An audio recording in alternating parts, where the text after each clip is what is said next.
Hello, good morning, students. VK India is here. You are welcomed in orientation. Students, today we are going to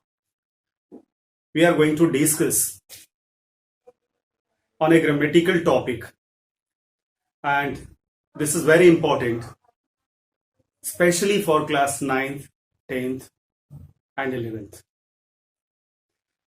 In 12th, there's no grammar. So in class 9th, 10th, and 11th, this topic is ever asked. So we are going to talk, we are going to discuss, we are going to learn the uses of determinants. Determinants is a word. It is a special word that is used just before a noun. A word which is ever used just before a noun and it modifies the sense of that noun. It tells some particular thing about noun. It goes to examine noun in a particular way. It goes to tell something special about noun. The such word is known as determiners. Determiner एक ऐसा शब्द है जो हमारे sentences में noun के पहले इस्तेमाल होता है. It is used just before a noun.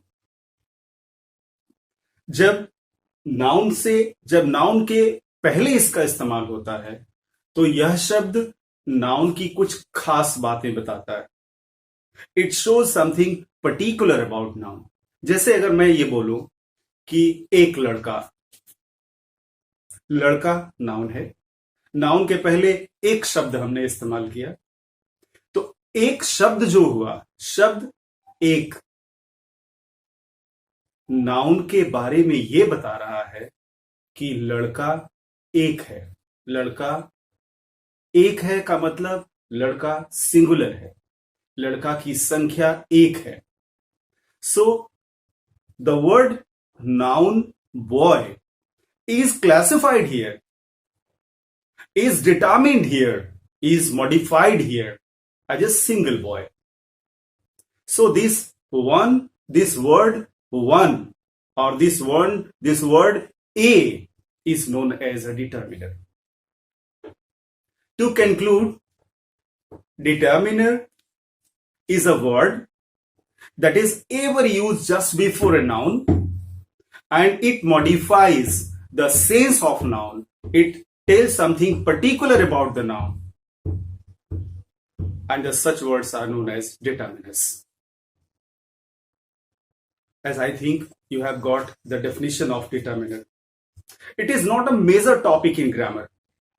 It is not a big topic and complicated topic in a grammar. और एक बात तो आप ध्यान रखिएगा, ग्रामर का जो भी टॉपिक मैं पढ़ाऊंगा वो कॉम्प्लिकेटेड नहीं होगा. टिल नाउ आप चाहे जितने ग्रामर के जिस टॉपिक को भी आप बहुत पर्टिकुलर और बहुत कॉम्प्लिकेटेड मानते रहे हैं, आई प्रॉमिस यू कि उस टॉपिक को मैं ऐसे पढ़ाऊंगा आपको, ऐसे सिखाऊंगा आपको कि आपको लगेगा कि इस तो टॉपिक पे कुछ था ही नहीं यार, बेमतलब हम इससे डर रहे थे. Just wait. I'm going to give all the sorts of topic, all the sorts of grammar, all the lessons of grammar. Not only this, I have a plan, dear students. आपके प्यार से, आपके सहयोग से हमारे पास एक प्लान है और वो प्लान है कॉम्पिटिटिव इंग्लिश ग्रामर देने का. सारे कॉम्पिटिशन, सभी कॉम्पिटिशंस के particular grammar with words uses, with word power, I will give you later one by one. I'm taking effort, I'm trying my level best to make my videos nice, productive and easier for you. आइए इस छोटे से video में हम लोग हम लोग determiners सीखते हैं। डिटर्मिनर की परिभाषा हमने आपको बता दी, डिटर्मिनर्स को डिफाइन कर दिया हमने कि डिटर्मिनर एक सिंपल सा वर्ड है जो किसी भी नाउन के पहले आता है। हमने कहा लाल शर्ट, हमने कहा लाल गाय, रेड काउ, तो काउ के पहले जो रेड लगा, that red is an adjective, and that adjective might be called as determiner because cow is defined here as red. So noun के पहले जो भी शब्द लगते हैं और वो शब्द अगर उस नाउन को डिटरमिन कर रहे हैं, उस नाउन को मॉडिफाई कर रहे हैं, उस नाउन के बारे में खास चीजें बता रहे हैं, तो उनको हम डिटर्मिनर कहते हैं। और determiners are used, determiners work in our sentences just like an adjective. और एडजेक्टिव का भी काम होता है सब्जेक्ट को, सॉरी, नाउन को डिफाइन करना, नाउन की खास बातें बताना, नाउन की पर्टिकुलरिटी बताना, नाउन का खास बताना, नाउन के बारे में कुछ विशेष चीजें बताना। तो डिटर्मिनर भी वही काम करता है। अब कुछ डिटर्मिनर्स जो हैं वो आपके बोर्ड पर हमने पहले से लिख रखे हैं ताकि लिखने में समय जाया ना जाए और आपको समझाने में मुझे आसानी हो। वन बाय वन मैं आपको तुरंत उसके यूजेस और उसकी पर्टिकुलरिटी आपको समझा देता हूं। And certainly I believe that it will be beneficial and it will be easy for you to understand. Now just come on. Already I have told you that determiners are the special words. They are the particular words just used just before a noun, and they modify a noun, and they classify a noun, and they tell something detail about a noun. एक बात और जानना है आपको, determiners are known as fixing words. इसमें कोई grammar नहीं होता, ये सिर्फ नाउन के पहले फिक्स कर दिए जाते हैं और नाउन का एक विशेष अर्थ सामने आ जाता है, इसलिए इसको फिक्सिंग वर्ड नहीं कहते। Work as an adjective, already I have told you. We are talking about kinds. Kinds तो इसे बहुत से ग्रामर की किताबों में बहुत तमाम ढेर सारा पॉइंट्स, रूल्स, रेगुलेशन सब दे दिया गया है। Leave all the rules and regulations away from you. Don't try to involve yourself in a trial of rules and regulations and grammatical rules and regulations. They can stop you. कहते हैं ना कि mobile में ढेर सारे अगर आपने options रख लिए, ढेर सारे आपने एप्स रख लिए, तो आपका मोबाइल स्लो हो जाएगा। इसी तरह से आपके दिमाग के इस मोबाइल में ढेर सारे एप्स में डालना नहीं चाहता, ढेर सारे रूल्स रेगुलेशन डालना नहीं चाहता, एकदम avoid it, forget it, and what I am telling just try to follow it. हमें यूजर सीखना है, हमें सेंटेंसेस में अपने डिटर्मिनर्स को कैसे इस्तेमाल करना है ये सीखना है। वो कितने तरह के होते हैं, कौन कौन होते हैं, उसमें कौन कौन सा रूल रेगुलेशन है। Don't waste your time please. आओ आइए हम लोग बोर्ड पर आते हैं। काइंड्स की बात करें तो हमने इसको सिर्फ 4 भागों में बांटा है। ओनली 4 काइंड्स आर देयर और only to learn their uses. You have not to remember that how many kinds are there. You have to remember the uses of them, how they are used in our sentences. उनको हम sentences में कैसे इस्तेमाल करते हैं, बस ये सीख लेना है। That's over. Articles. This topic is not new for you. This topic is very much old for you. And articles are used just before a noun. And 3 articles are there.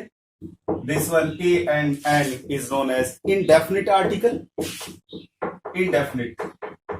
This is known as indefinite article.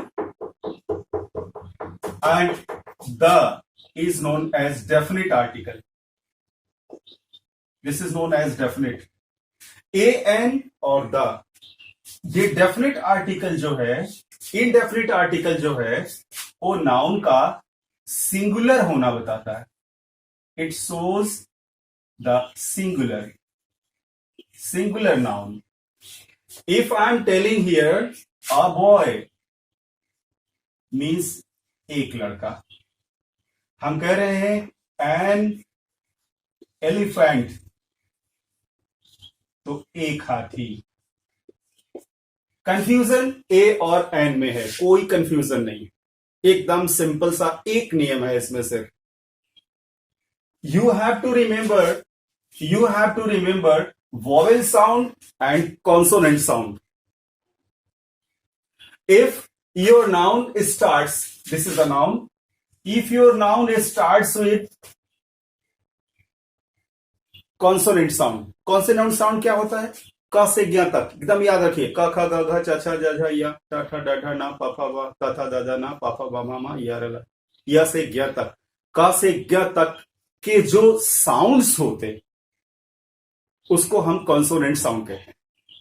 अगर इसका पहला अक्षर, आपके noun का पहला अक्षर अगर vowel consonant sound देता है, कॉन्सोनेंट साउंड क से ज्ञ तक का अगर साउंड देता है तो उसके पहले अ लगाना है। और अगर आपके नाउन का पहला लेटर, फर्स्ट लेटर एलिफेंट में ई, वॉवेल साउंड दे रहा है, वॉवेल साउंड अ से अ तक, अ से अ तक, अ आ ई उ ए ऐ ओ औ अं अ, ये हमारे वॉवेल साउंड्स हैं। मैं आपको हिंदी से जोड़ के इसलिए बता रहा हूं जल्दी से समझ में आ जाए आपको। अ से अह तक का अगर आपका साउंड दे रहा है, आपके वर्ड का, आपके नाउन का पहला लेटर अ से अह तक का साउंड दे रहा है तो उसके पहले एन लगेगा। और अगर वो कॉन्सोनेंट साउंड अर्थात क से ज्ञ तक का साउंड दे रहा है तो उसके पहले अ लगेगा। Now we are talking about definite article. Definite article is the के यूज के लिए एक पूरा का पूरा चैप्टर है, द यूजेस ऑफ द, और more than 100 rules are given, 100 rules are given. ये होगा तो ऐसे होगा, ये नहीं होना चाहिए, वो होना चाहिए, फॉरगेट इट। बस एक चीज याद रखेंगे, जैसे indefinite article shows singularity of noun, you can say singularity of noun, it shows singularity of noun, it shows singularity of noun. कौन? इंडेफिनिट। डेफिनिट जो है, this shows particularity of noun, particularity of noun. Particularity क्या होता है? विशेष होना, विशेष होना। पर्टिकुलरिटी जो show होता है वो होता है वह जो वही। अगर किसी भी नाउन में यह सेंस है, तुम वह आदमी हो, यह वह देश है, यह वह जगह है, यह वह पेन है, तुम वही आदमी हो, यह वही देश है, और जो देश वही देश वह देश। जिस किसी भी नाउन के पहले ये 3 शब्द लगे रहते हैं वो इंग्लिश में पर्टिकुलर होता है, that is known as special. यह वही देश है जहां महात्मा बुद्ध पैदा हुए, this is the country where Mahatma Buddha got his birth. तो ऐसे किसी भी नाउन में अगर वो पर्टिकुलर है, स्पेशल है, उसे स्पेशल दिखाना है तो उसके पहले आपको डेफिनेट आर्टिकल द का इस्तेमाल करना होगा। तुम मेरे वही भाई हो जिसे मैं कल पीटा था, तो you are the brother, you are the man. तुम वही व्यक्ति हो जिसने मेरी मदद की थी, you are the man who help me yesterday. यह वही लेसन है जिसे पढ़ने में हमें बहुत दिक्कत होती थी, तो this is the lesson. Lesson के पहले द लग जाएगा। इज इट क्लियर है? कोई भी टॉपिक, कोई भी नाउन के पहले अगर पर्टिकुलरिटी जोड़नी है तो उसके पहले द लगा दीजिए। ये एक सिंपल सा रूल है और ये याद रखेंगे, कहीं भूलेंगे नहीं, कहीं कुछ कंफ्यूजन वाली बात ही नहीं। ए एंड द किसी भी नाउन के पहले, जैसे अ बॉय एन एलिफेंट, उसी तरह से एक एग्जांपल इसका भी लेते हैं, द बॉय। अब अ बॉय और द बॉय में क्या फर्क है? अ बॉय का मतलब एक लड़का और द बॉय का मतलब वही लड़का, वह लड़का, जो लड़का। इज इट क्लियर है? The difference between a boy and the boy, a boy means एक लड़का, द बॉय मीन्स वही लड़का, जो लड़का, वह लड़का, वह लड़का जो रोज एक्सरसाइज करता है स्वस्थ रहता है. The boy who works exercises every day becomes quite healthy. Is it? आगे बढ़ते हैं. डेमोन्स्ट्रेटिव. डेमोन्स्ट्रेटिव का मतलब, डेमोन्स्ट्रेशन का मतलब होता है इशारा करना. दिस और दीज का प्रयोग, this is use for singular, this is use for plural. This and this. और डेमोन्स्ट्रेशन का मतलब इशारा करना. This is for near. आपके पास कोई चीज है, आपके स्पर्श में कोई चीज है. This is a marker. This is a board. This is a room. This is a camera. This is a man. जो आपके पास हो, जो आपके बहुत करीब हो, तो उसके लिए हम दिस का प्रयोग करते हैं और दिस का प्रयोग for plural. These boys means boys are very close to you. These people means they are very close to you. So for singular this and for plural these. लेकिन पास के लिए नियर अगर हो तो हम बोलते हैं this book, this book और these books. आगे सेंटेंस इसमें आप जोड़ते जाएंगे. I am not adding sentence, only I am giving you the use of the uses of determiners. This is determiner, this is determiner, this is determiner, this is determiner, this is determiner. Particularity I am giving you, you should carry it. आगे possessives. possessives का मतलब होता है किसी चीज पर अधिकार सूचक शब्द, अधिकार दिखाने वाले शब्द. मेरा, तुम्हारा, उसका, उनका, हमारा, हम लोगों का, इसका, उन लोगों का. तो the such words are used as possessives. किसी नाउन के पहले अगर ये इस्तेमाल होते हैं, आई अगर है तो आई के लिए माई होगा. My book, my book. Our country.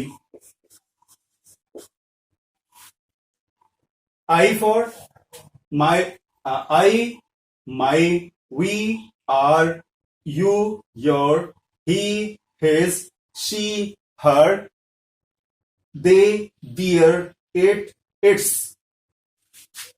ये वर्ड्स जो हैं, these words are known as possessive pronoun.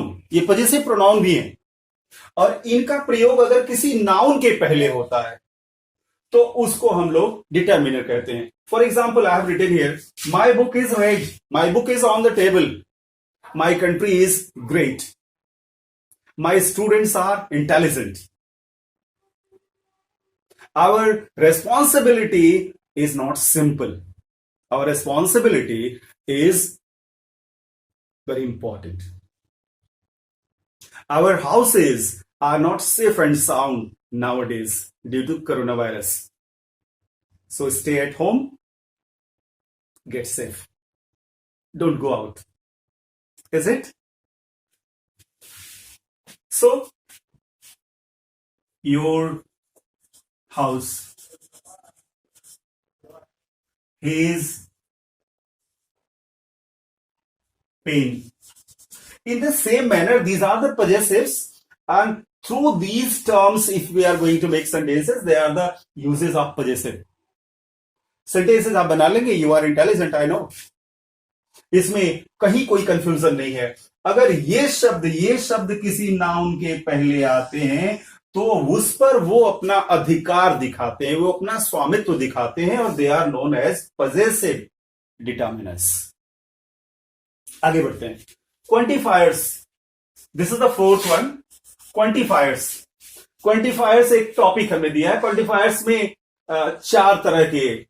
तीन तरह के प्रोनाउंस हमने लिया, तीन तरह के हमने डिटर्मिनर्स लिए हैं. क्वांटिफायर्स में एक तो नंबर आता है. नंबर का मतलब 1 2 3 4 5, 1 2 3 4 5 6 7 8 9 10. कोई भी नंबर आप ले सकते हैं. First, second, third, fourth, fifth कोई भी आप ले सकते हैं. Any of them you can get. जैसे one man cannot do better. Man के पहले वन लगा, वो उसकी सिंगुलैरिटी बताता है. One man. Two boys fought each other. Two boys, boys के पहले टू लगा, तो this two is determiners. Two boys, one man. Three countries are adjoining one another. Three countries, तो कंट्री के पहले थ्री लगा, कंट्री नाउन है, उसके पहले थ्री लगा, तो ये क्वांटिफायर है, ये डिटर्मिनर है. Is it? उसकी संख्या बताता है ये. आगे बढ़ते हैं. Numbers is quite clear. One man, यहां एग्जांपल हम लिख देते हैं, one man and two boys. One man and two boys. Two boys are fighting each other. One teacher is teaching here, smiling. कहते हैं कि if smiling you are learning, you can learn more, more and more. Don't get it tensed. Enjoy your studies. You will learn much more. Anyway, one man, two boys. Indefinites. You have to be get alert here. आप इनके uses में थोड़ा सा सावधान रहेंगे. A few, a little and some. A few, a little and some. इन तीनों का अर्थ होता है कम. कम का मतलब थोड़ा, थोड़ा मात्रा में, संख्या में कम. जैसे थोड़ा सा चीनी मात्रा में कम. कम बच्चे मात्रा में कम नहीं, संख्या में कम. कम किताबें संख्या में कम. अब कम पानी मात्रा में कम. इन चीजों का आपको ध्यान देना होगा थोड़ा सा. Just care it. A few का भी मतलब कम, अ लिटिल का भी मतलब कम, सम का भी मतलब कम. A few is for number. अगर नंबर में कम है तो ऐसे नाउन के पहले अ फ्यू का इस्तेमाल हो सकता है. That can be counted. A few books, a few friends, a few teachers, a few countries, a few players. So this shows the number. याद रखिएगा, अर्थ इसका कम है. कम मीन्स थोड़ा. तो a few friends, a few friends. ध्यान दीजिएगा, friends यहां noun है और उसके पहले अ फ्यू जो लगा है वो डिटर्मिनर है. That is quite determiner. Listen it, remember. A little जो है वो क्वांटिटी बताता है. It shows quantity. It shows quantity.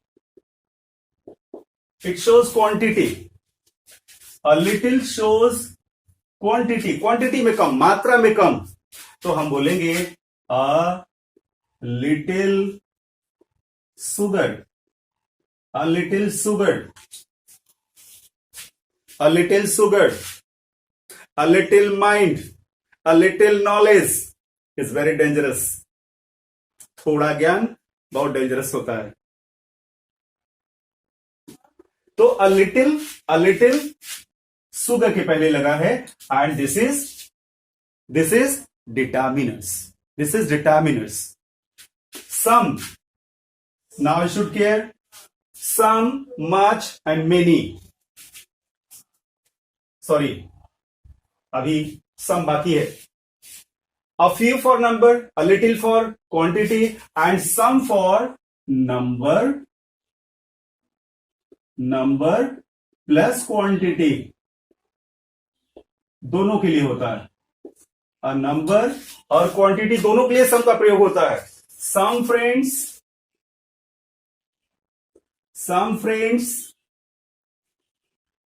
And some sugar both are right.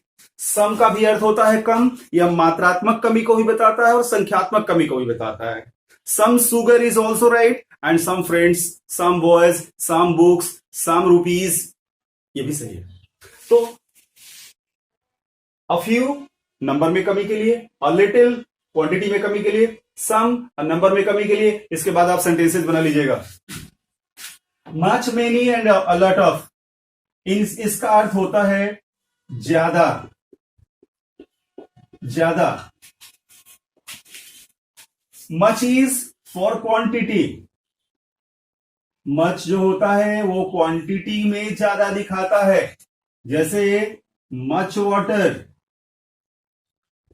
Much water. Many जो होता है वो नंबर बताता है, इट शोज नंबर।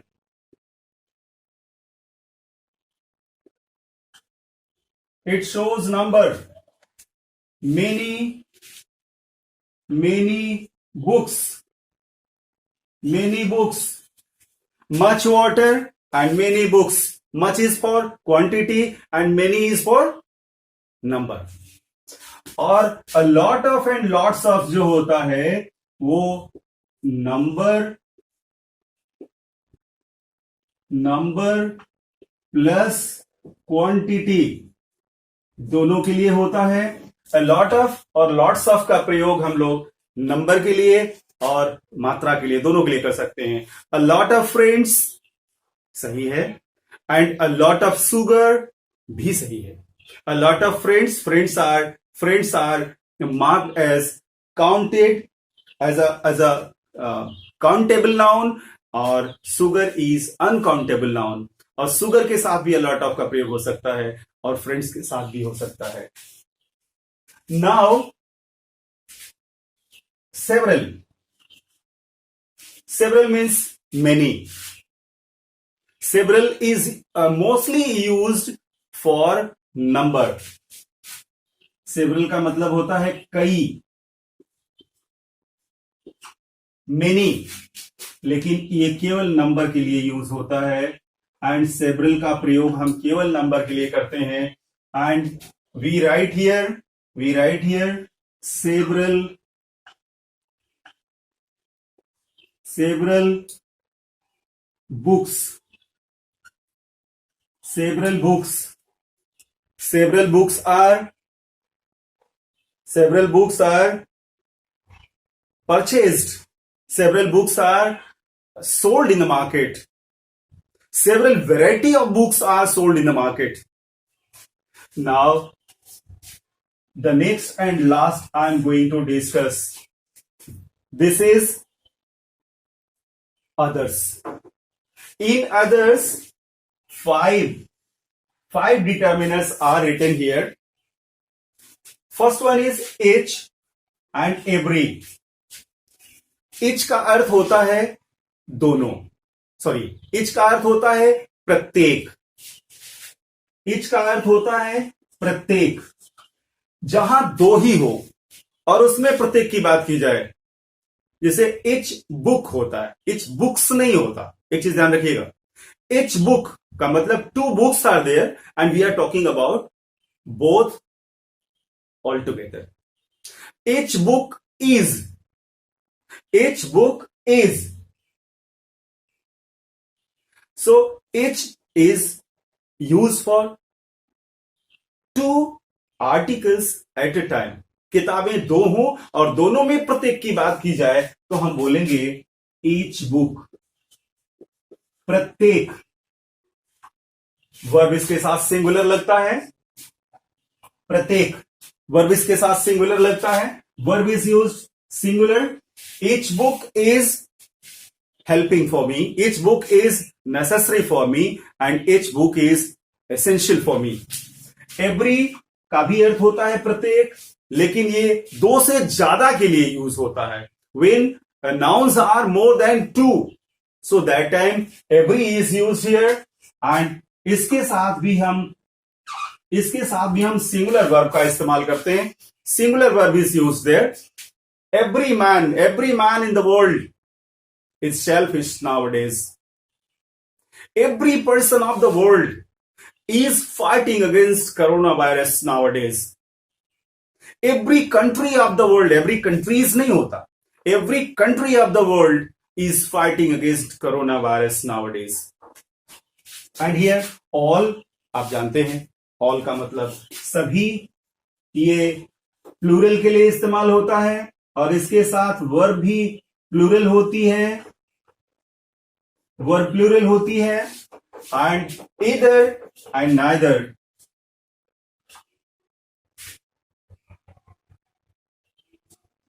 में से एक, इधर ऑफ यू, इधर ऑफ यू हम लोग बोलते हैं